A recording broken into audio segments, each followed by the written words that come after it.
Man who needs no introduction in this state, and he is ready for your questions. First question right here on your left.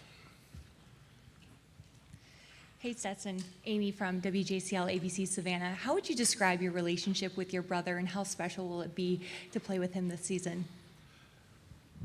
Yeah, it was probably the coolest thing that, for me that came out of COVID, if you can say that. We always super tight, but I was, 5 years older than him and never able to get on a team together.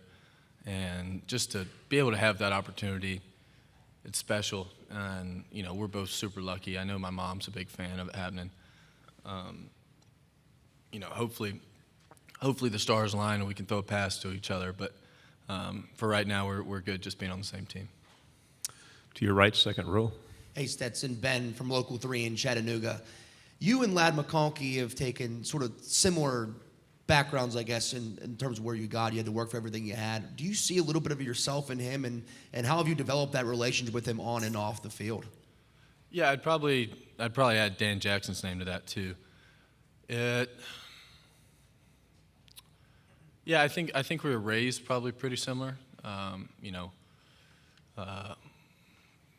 Both those guys are strong character, just hardworking guys who are very good. I don't want to, get in those typical pigeonholes that follow us, sneaky fast. But they're just work hard. Great leaders for us. Come in every single day, know what's important, know what we got to do, and then they make plays, right? Which is the most important thing. Got to make plays. But they always believed in themselves, just like I did. And I think everybody on the team, and hopefully everybody in the conference respects them. Second row here in the aisle.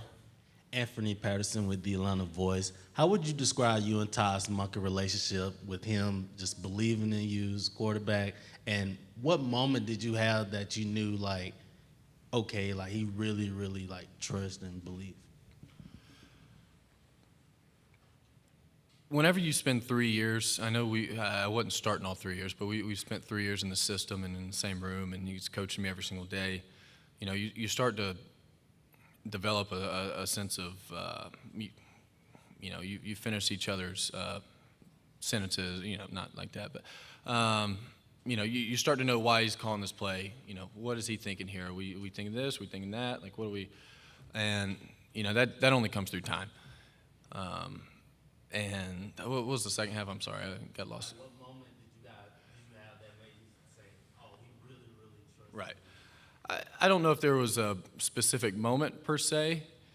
I'd say it was last year during the season, but for sure after I fumbled that ball in the national championship, and then we went out and just ripped it. That was strong.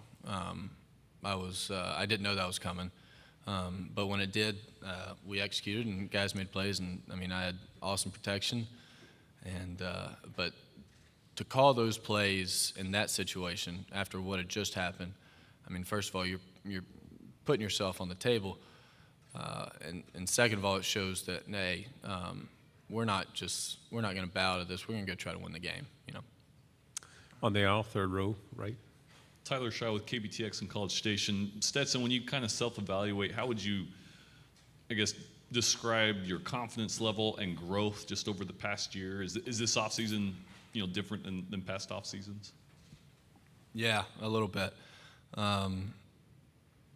Just the reps with the guys, getting to know, when they're going to break, what they're thinking on specific plays against different routes, what I'm thinking. As far as a confidence thing, I think it's just confidence in the fact that I know more, what they're doing, those reps, reps and repetition increases our confidence in each other, and I'd say, just development-wise, probably focused on my feet a lot and just not making some of the same mistakes I made last year. To your left, fourth row. Dan Peck, ESPN 106.7 in Auburn. Stetson, how seriously did you consider concluding your college football career after the national championship game or going to play college football somewhere else? And what were the most important factors in your decision to come back to Georgia? You know,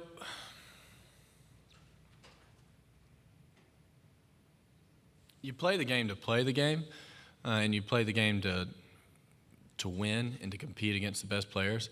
And if I'm secure enough to, like, I can look in the mirror, like, I wasn't going to get drafted high last year, right? So what was the guarantee that I was going to go start in the NFL last year? It was probably pretty low, or this next year, it was probably pretty low. And so this is the best conference in the country. You know, if we take care of business, you know, then we take care of business here. You're competing against the best players. You got the best players on your team, best coaches. It's the smartest league. So, you know, and I mean, I think it's the biggest honor in the world to be able to go out there with the G on the side of my helmet and my name on the back and look at my brothers across from me and know that we're playing for the University of Georgia and for the state of Georgia and for Bulldog fans around the country. So it really wasn't that tough of a decision, you know. I love football. I love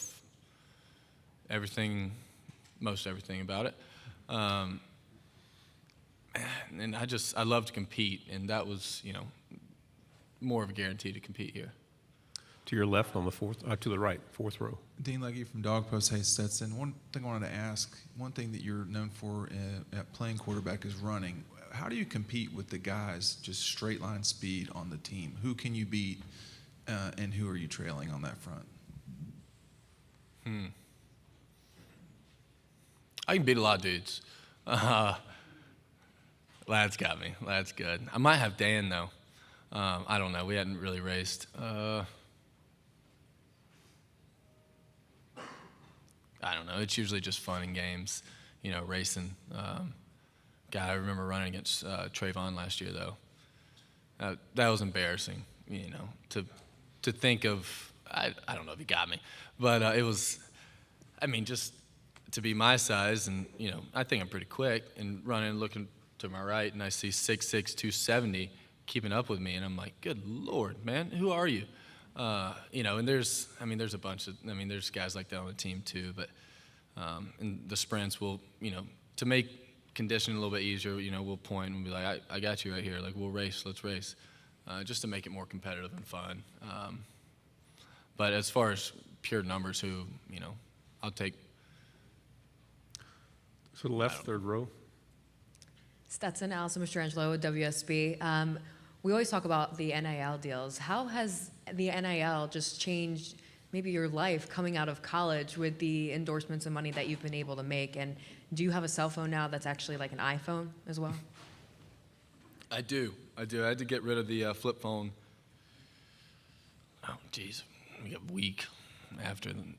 It was brutal trying to TI-9 it up with, you know, and my contacts wouldn't switch over because they weren't compatible or something like that. My iPhone, and oh my goodness, I had like 500 text messages from, you know, and I just had to be like, thanks, you know, so I couldn't deal with that, so I had to get rid of that. But as far as NIL, I think, you know, I went to that Manning Passing Academy, and one of the things I took away from it was Peyton was talking to us, and he said that when he was in the league and he was referring to making money to the NIL that we have now, he said, you know, when I did the commercials, the whatever commercials he did, when I did those, I made sure that my training and my preparation increased because he said he wasn't going to be put in a situation where somebody would question, you know, has he made it and he's not the same person anymore. So I think we've done a good job as a team, you know, doing that, and I've tried to make sure that that's never called into question, personally, you know, and I don't know. I think NIL is a good thing. I think, you know, we do a job. We have a job, so you know most people get paid for their jobs, but yeah. Thank you, Stetson. The coach is waiting. We'll be with him. Thank you very much. Perfect.